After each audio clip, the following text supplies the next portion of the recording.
Are international ETFs finally beating U.S. stocks? For years, many investors looked at international stocks and asked the same question: why bother? U.S. stocks dominated. Mega-cap tech led the market. VTI became the simple default for many investors, and VXUS often felt like the part of the portfolio that tested everyone's patience. But in 2026, the conversation is getting more interesting. VXUS has recently shown strong performance compared to VTI. International stocks are no longer just a boring underperformer in the corner. They are back in the conversation. But here is the important part. One strong year does not prove a permanent new era, and one period of international outperformance does not mean U.S. stocks are dead. The real question is not just which ETF won recently. The better question is, what role should U.S. stocks and international stocks play in a long-term portfolio? International stocks can outperform, but the real question is whether the setup is sustainable. So let's break down VXUS versus VTI carefully, starting with what these two ETFs actually own. VTI and VXUS are not just two random ETF tickers. They represent two different parts of the global stock market. VTI is the Vanguard Total Stock Market ETF. It gives investors broad exposure to the U.S. stock market. That includes large-cap stocks, mid-cap stocks, small-cap stocks, and even smaller companies. Its expense ratio is 0.03%. VXUS is the Vanguard Total International Stock ETF. It gives investors broad exposure to stocks outside the United States. That includes developed markets and emerging markets. Its expense ratio is 0.05%. So this is not really a debate between two identical funds. VTI is U.S. exposure. VXUS is international exposure. For many investors, these funds are not enemies. They are complementary building blocks.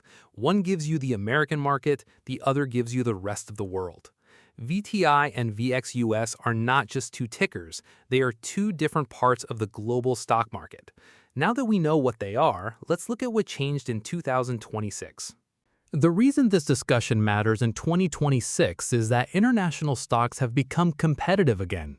VXUS showed a one-year NAV return of 27.42% as of June 30, 2026.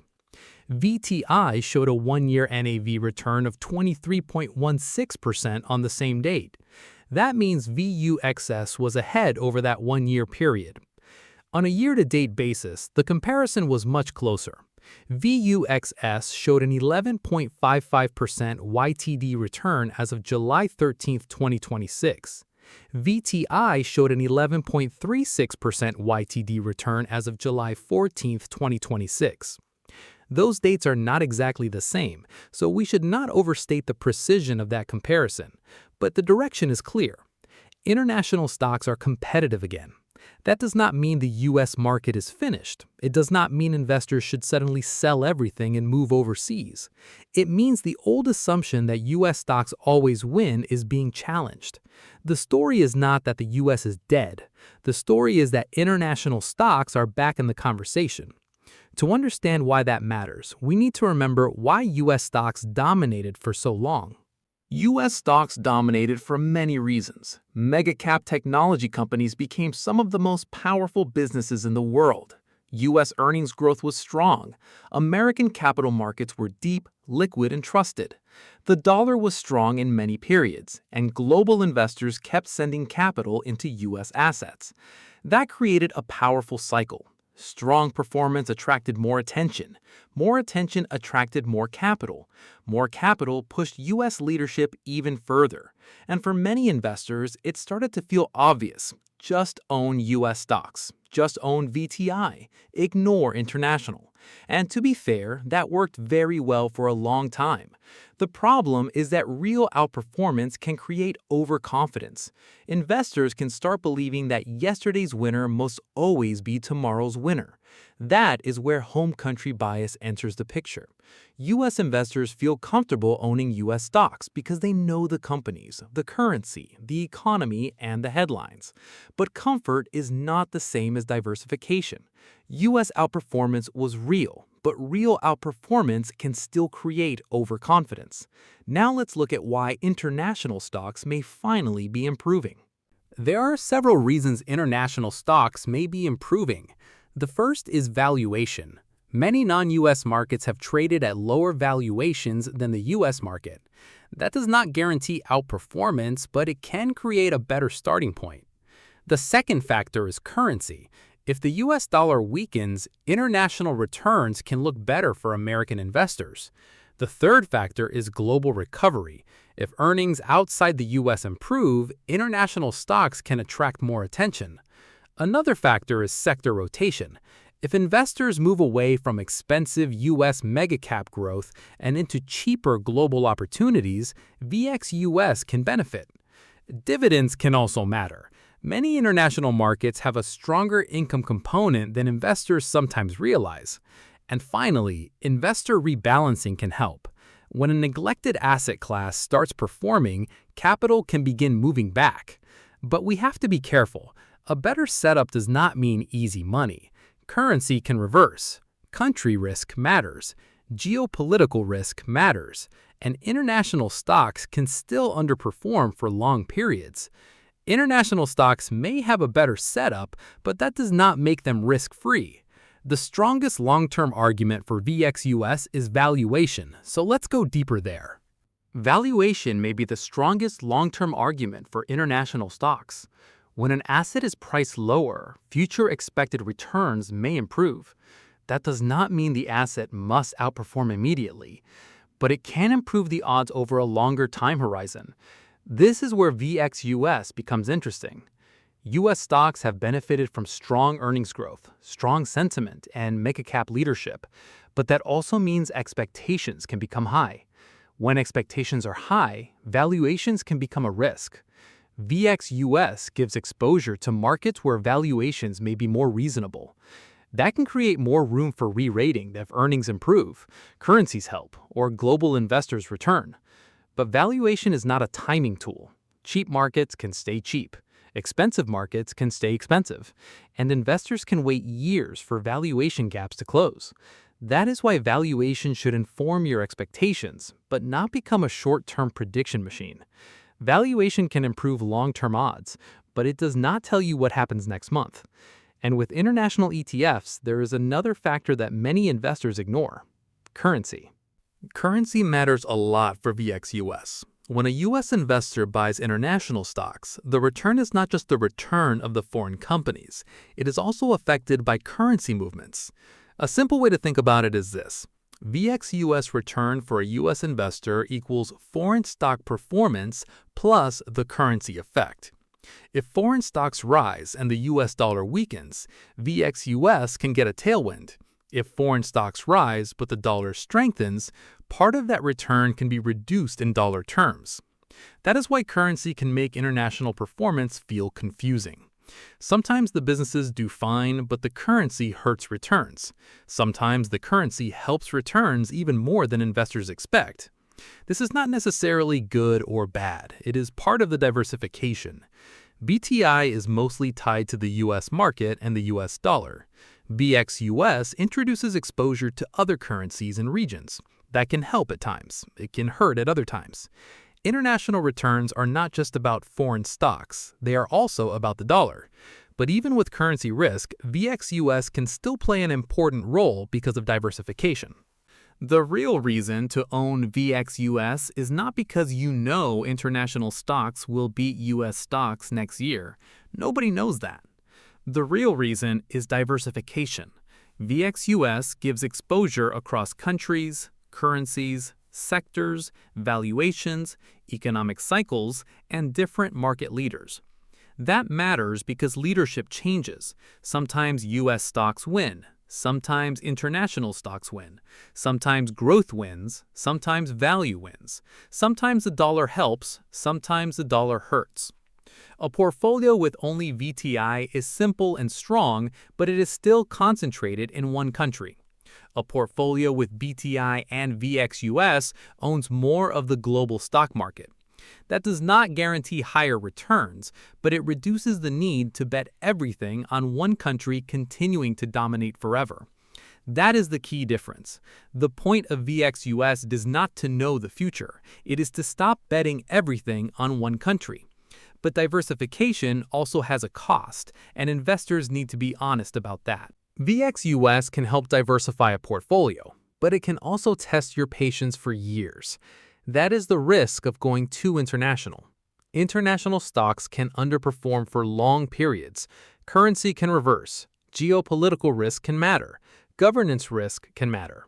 Emerging markets can be volatile, and investors may lose patience at the worst possible time. This is the part that many people ignore. Diversification does not mean every part of the portfolio works at the same time. Sometimes diversification feels like owning the thing that is not working. For years, many investors felt that way about VXUS. Now that international stocks are doing better, some investors may want to chase the recent winner. That can become the opposite mistake. First, they ignored international for years because it underperformed. Then, they suddenly want more international only after it rallies. That is not a plan. That is performance chasing. VXUS can help diversify a portfolio, but it can also test your patience for years. And there is a similar risk on the other side, staying only in VTI. VTI is an excellent ETF. It is broad, it is low cost, it gives exposure to the total US stock market, and for many investors, it can be a powerful core holding. So the point here is not that VTI is bad. The point is that 100% VTI is still a country bet. It means one country, one currency, one legal and economic system, one market leadership cycle, and heavy dependence on US valuations and US mega-cap leadership. That may continue to work. The US market may keep leading, American companies may keep compounding, and VTI may remain a very strong long-term holding. But investors should understand what they own. A great ETF is not automatically a complete global portfolio. It can be great and still be concentrated by country. VTI can be an excellent fund, but 100% VTI is still a country bet. So instead of arguing about which ETF should replace the other, let's talk about how investors can think about the mix. This is the kind of ETF analysis we focus on at Boring Money Wins. Not just saying US stocks are always better. Not just saying international stocks are finally the answer. And not chasing whatever ETF performed best recently. The goal is to understand the role of each fund. VTI as the US market engine. VXUS as global diversification. Valuation, currency, risk, behavior, and long-term portfolio construction. If you like no-hype ETF analysis that helps you build a better long-term strategy, hit the like button and subscribe to the channel. It helps the channel grow, and it tells YouTube to show more practical investing content to people who want investing without the noise. Now, let's get practical. How much VTI versus VXUS should an investor actually consider? There is no perfect VTI versus VXUS allocation for everyone. The right mix depends on the investor. Risk tolerance matters. Time horizon matters. Your desire for global diversification matters. Your belief in long-term US leadership matters. Currency risk tolerance matters. And your patience through underperformance matters. More VTI means more US focus. That may feel comfortable for American investors. It also keeps the portfolio tied more closely to the US market. More VXUS means more global balance. That can improve diversification, but it also adds currency, regional, and geopolitical risks. The mistake is thinking the right mix is simply the one that performed best last year. That is backward looking. A better question is this: what allocation can you actually hold for decades? Because if you add VXUS only after it outperforms and abandon it when it struggles, the strategy will not work. The right mix is not the one that won last year. It is the one you can hold for decades. That is why avoiding performance chasing is so important. The biggest behavioral risk in a VXUS versus VTI debate is performance chasing. Investors chase what recently worked. They abandon what recently struggled, and then they repeat the cycle over and over. With VXUS and VTI, that can show up in several ways. Buying VXUS only after a strong international rally, abandoning VXUS after years of underperformance, Going 100% VTI because US stocks dominated recently, or changing the allocation every year based on headlines. That is not investing discipline. That is reacting. A better process is simple. Set a target allocation. Know why each fund is in the portfolio. Rebalance when needed. Stay diversified. Think in decades. And avoid turning every short-term performance cycle into a major portfolio decision. Process beats prediction. The goal is not to guess next year's winner. The goal is to build a portfolio that can survive many years. Now let's turn that into a practical strategy. A practical VTI plus VXUS strategy does not need to be complicated. First, define your US versus international mix. Do not choose it only because of recent performance. Choose it because it matches your goals, risk tolerance, and long-term belief about diversification. Second, invest regularly. Third, rebalance when the allocation drifts too far from your plan. Fourth, avoid all or nothing bets. The question does not have to be 100% VTI or 100% VXUS. For many investors, the answer may be using both. Fifth, watch valuation, but do not turn valuation into market timing. Valuation can help you understand risk and expected return, but it cannot tell you exactly when leadership will change. And finally, use each fund for its role. VTI is the US core. VXUS is the global diversifier. VTI and VXUS work best when they are part of a plan, not a reaction to headlines. Now let's finish with the final verdict. So, are international ETFs finally beating US stocks?